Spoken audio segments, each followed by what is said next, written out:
authorities para doon sa ah, yung sa kaso na magagamit. Opo, sir.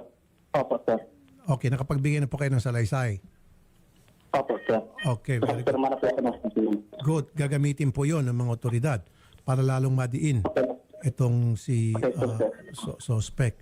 Okay. So kakilala niyo pala talaga itong si suspect para siya po ay magte-text sa inyo, nagte-textan kayo. So, ibig sabihin, buti na lang at siya po ay naging kampante at nagtiwala sa inyo.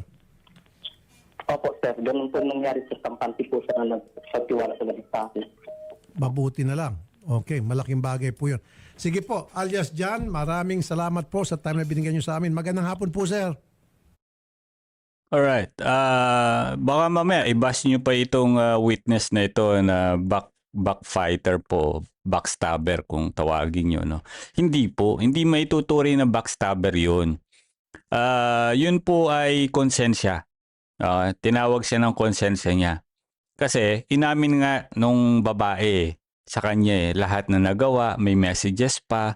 So siyempre, alam nung tao kahit naman ho kayo na nakikinig ngayon, kung may alam kayo na krimen na nagawa ng ibang tao at nakikita ninyo yung pamilya ay nagsasuffer, nangungulila, naghahanap ng hustisya, hindi ba kayo magsasalita? Definitely, darating din kayo sa punto magsasalita kayo, di ba? At dun po sa babae na suspect po, to give you an idea lang po, wala na po yung Facebook niya. Ito po yung ginamit din niya. Dito po, binago na niya yung pangalan niya. Ano na, Arabic na.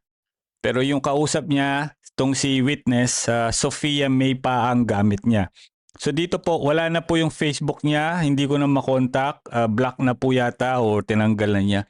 Anyway, kung mapanood mo man o mapanood man ho ng pamilya ni Mary Joy ang video na to sa Facebook or sa TikTok or YouTube, I just wanna let you know that si Mary Joy po ay nakagawa ng isang krimen. Okay?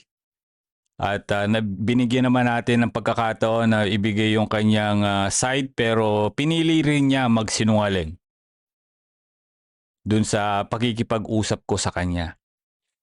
Ngayon, hindi na ko natin malalaman, masasabi kung ano magiging hatol sa kanya sa pagpatay niya dito kay Kabayan dahil sa ayaw lamang niya na iwanan siya nung lalaki at nakikipagbalikan itong si Mary Joy sa lalaki.